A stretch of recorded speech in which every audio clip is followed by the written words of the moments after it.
Hey everyone, Frank Chen here with REIClub.com, the only site you'll need as a real estate investor. In today's quick video, we're going to be talking about how to purchase real estate using lease options. Now, there are a lot of creative ways to invest in real estate. Lease options are just one strategy of that. Now, real quick, everything in this section is either free to use, free to do, or extremely cheap to use. So, yay.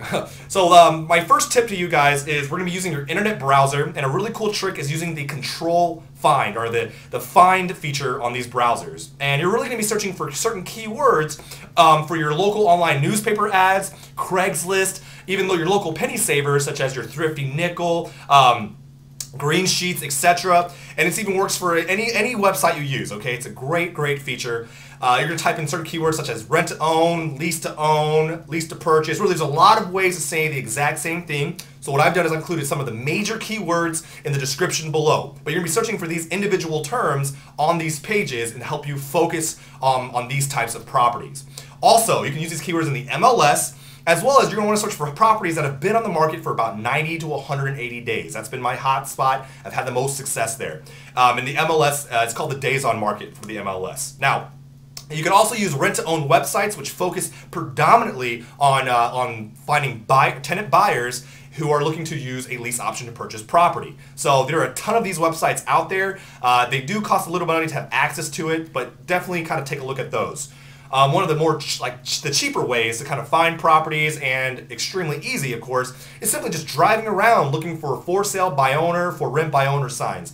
And I personally feel that dealing with landlords offers so much negotiation power to a buyer. So it's always good just to sit down with them and kind of see what kind of volume or what their portfolio looks like. But yeah, these are all the great ways of finding these types of properties.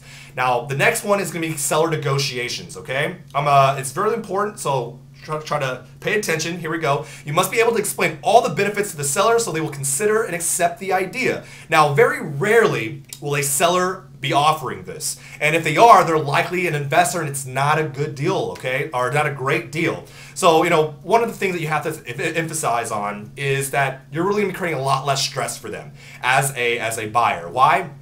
As a lease option buyer, because you're going to be an investor tenant, which means you're going to take great care of the property. Also, they're no longer going to have to cover their mortgage because your rent will. Since they still own the property, they're still able to claim on their tax benefits. And since it's a direct agreement between a buyer and a seller, it doesn't involve a seller realtor, so they're saving 3% there. And whether they own the property for a few days or several months, they no longer have to cover the marketing cost as long as you live there. So those are some of the major points you have to cover and to really just get the seller's mojo going. Now, some other things you're going to be negotiating is the monthly rent. You're going to be competing with fair market rent. Not too much negotiation there.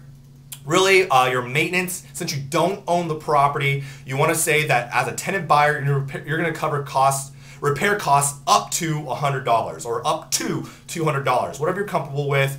And everything else is at the responsibility of the seller, okay? Because once again, guys, you do not own the property.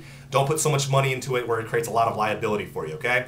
Next, you're talking about rent credits. It's basically a little fee that goes on top of your rent that goes towards your purchase price. So you're going to negotiate how much of that fee is going to go towards the purchase price. Next is your purchase price. You still have to do the research and still do your market analysis, because although you're agreeing to a set price now and paying this regardless if the market decides to appreciate or depreciate, you still want to be familiar with what's going to happen in the next year, okay? And the last thing I want to talk about is the option to renew. Usually the term is 1 year, and you have 2 to 3 years with the option to renew. And this is in case the market decides to depreciate. And what that means is at the end of your term, you can sit there and assess, is this something I want to continue to do, or do I want to back out? So it really creates a lot more flexibility for you. Now, the next section I want to talk about is the paperwork and closing, okay? Now, everything discussed in the negotiation side is going into this contract. Now, you can find a lot of these samples online. They're free there. And one thing I've come to learn is that not all lease agreements are the same. So it's very important that you read all the clauses, you make sure all the terms are right, the parties involved are there, option to renew clause, rent payments and credits are documented correctly, and that you're securely protected, because lease agreements are rather tricky, okay? Because most of the time it's created by the seller. Now, I want you to understand that generally how the closings work, you don't necessarily have to work with a title company. You can simply do it at the kitchen table. It is an agreement between a buyer and a seller. There's no involvement of the title company or any financing because, well, the seller is currently dealing with the financing. So there's a little bit of flexibility there. And of course, what are some exit strategies? Well, you can use a sandwich lease, or you could simply live there. So, there are some options for you. But really, guys, what I want you to understand is that purchasing real estate with lease options offers home ownership opportunities to a real estate investor. Now, before you jump into any lease agreement, you have to be sure that you understand what your personal terms are, okay? And what works best for you. Because once you enter that negotiation phase, there really is, and you don't know what you're talking about, it can be really detrimental to the sale, okay? So just like any other area of real estate investing, you have to know the process in order to effectively structure a deal that's in your favor, okay? Again, guys, this is Frank Chen with REIClub.com. I hope this video was of help to you. Please leave comments below about what you thought about it, as well as click the like button because it really helps us out. Also, subscribe to our YouTube channel so we can keep you informed of when new videos are posted. As usual, thank you guys so much for your time. I look forward to talking to you next week. Good investing. Take care. Bye-bye.